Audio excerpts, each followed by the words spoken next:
My name's David. I'm an addict. I need to move this thing down. Can everyone hear me? I'm a little short. I want to thank Phil for asking me to speak in the conference. I've attended this conference for 4 years now, and it has a special place in my heart. I believe it's a real part of my process, and I make an effort to make it here every year. So welcome to NA. What a show. What a journey. Truly a blessing. I'm going to talk about some feelings to start, because like when I walked into NA, that's where I was stuck in my feelings. I felt hopeless. I felt I didn't like myself, and I didn't like none of you guys. I didn't know that this is what would come. I was mistrustful. All I knew is I didn't want to use anymore, but I didn't know what to do about it. And I had to do some things that it talks about or that's suggested, but I didn't do that right away. I still put up a fight against this thing, thinking I could figure it out. I knew a better way, and it kept me stuck and sick longer and longer. The beautiful part about this is like we do this together. We support each other through the thick, through the thin, through the hard times. And like there's this mutual respect, caring, and love that we have amongst each other because we all survived the misery of addiction. And it's a beautiful thing. It's a beautiful thing how anyone sitting here today, anyone in the program could say something that could save my life. I just got to be willing to listen and apply that spiritual principle. I get nervous every time I come up here, so I'll probably say a bunch of times and jump around, but like that's why I got this little chip, because that was a suggestion. Give me something to keep busy. So like the IP tells me like I had to make some major changes physically, mentally, emotionally, and spiritually.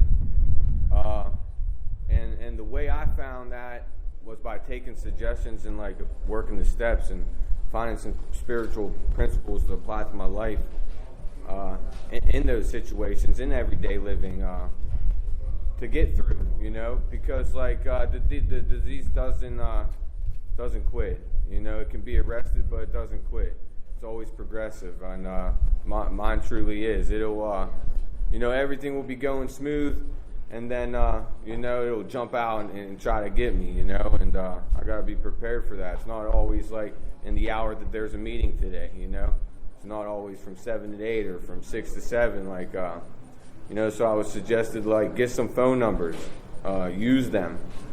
And when I did, I had great results, man. I didn't find it necessary to take the next one. Sometimes 5 minutes at a time, sometimes multiple phone calls back, one after another. So phone calls was a huge thing. Attending a lot of meetings in the beginning, Like I said before, like I didn't just come in here and get this thing and started taking every suggestion. Like I had this defect of like I thought I knew everything, and like how could you people help, I didn't even believe that everyone was clean, I thought these people don't know,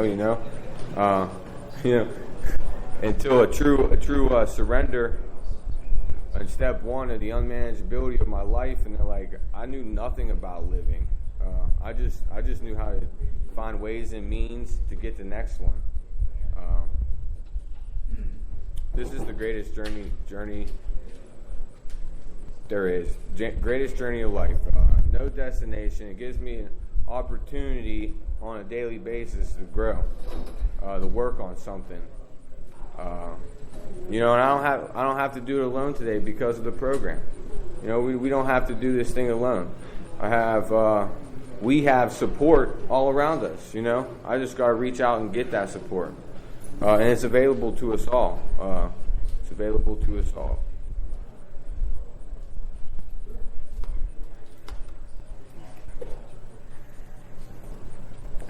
So welcome. I love you all. My first NA meeting, man, I was greeted with a big hug, lots of love, and it was awkward. I had these like knots in my stomach. Nobody wanted to hug me at the end of my road. Nobody wanted me around. Family didn't want me around. I burned all these bridges, friends. I didn't have true friends. Narcotics Anonymous gifted me with that through the 12 steps. I'm able to have relationships in here.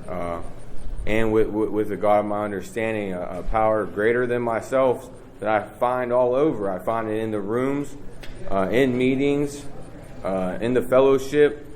In any individual could be that power greater than me to help me that moment, that day, that struggle. It's a beautiful thing. I think of it as good orderly direction and gift of desperation today, because like I'll take my will back. That's what it is. I'll take my will back and think I got this, or I can do something, or I get some confidence, and my ego will get in the way, and I have to stay connected. Staying connected is very important, because like it's the guys that's closest to me that'll call me on my shit, because I'm around them enough. I'm putting the effort in to stay connected, or they'll see my pain and they'll say, hey, you don't have to go through that struggle, or I can learn off their experience, the struggles they go through, and how they reacted to the situation, and I don't have to let molehills turn into mountains today. It's a beautiful thing. I get to live today in the moment. I'm here right now talking to you guys, ones I love, ones that saved my life on a daily basis and continue to. Like, the program teaches us to show up no matter what. It's taught me that. Like I said, I've been coming to this conference for 4 years now, and last year Phil gave me the warning sign, like, you're up next, and I knew this was going to be the year. I wanted to say no, life is crazy right now, but it's important to my recovery, because we can only keep what we have by giving it away. So I got to make myself available to give it away. I could say something that could save somebody's life, just like anyone could say something to save my life. It's the beauty of the program. So welcome. I was felt loved. I know it's hard with COVID right now. We can't, give a bunch of hugs, and like the clean time celebration's a little different. But like, don't be afraid to take a suggestion, because I was for the longest time, and it kept me stuck. Get some phone numbers. I didn't have no problem calling a random person for the next one, So like, my sponsor told me to apply that same effort into my recovery, and I have great results. So like, I got to be willing to call someone when my ass is on fire. And I've been able to do that. Sometimes it takes a little longer than other times, but like, in the long run, it saves my ass, It saves my ass. That right there, putting that same effort, that same willingness I applied to the next one into my recovery, I've had great results. And, freedom through working the steps. Freedom of, to live in the moment by applying spiritual principles. I think the biggest change is spiritually within me. I mean, and I got to keep coming here so like I'm told that, because like my disease will tell me none of that's happening. It'll tell me, it wants to back me into a corner where I can't get out of.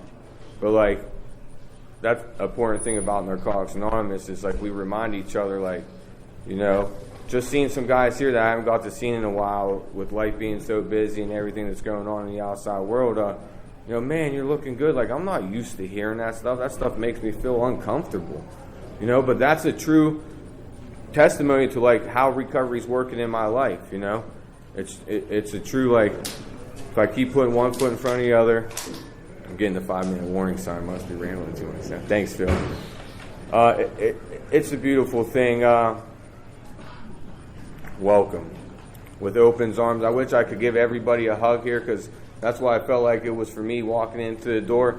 Even if I came every white key tag, because there was a lot for me, and I just kept getting hugged and kept getting hugged and kept getting hugged. Never once did I ever feel pushed out of here. You guys made me feel belonged here. You know, you made me feel like this is a place where I belong. You guys continue to do that, and I try to do that for the newcomer as well. Most importantly, we don't have to take anything. We don't have to take anything just for today. If you're new here, welcome.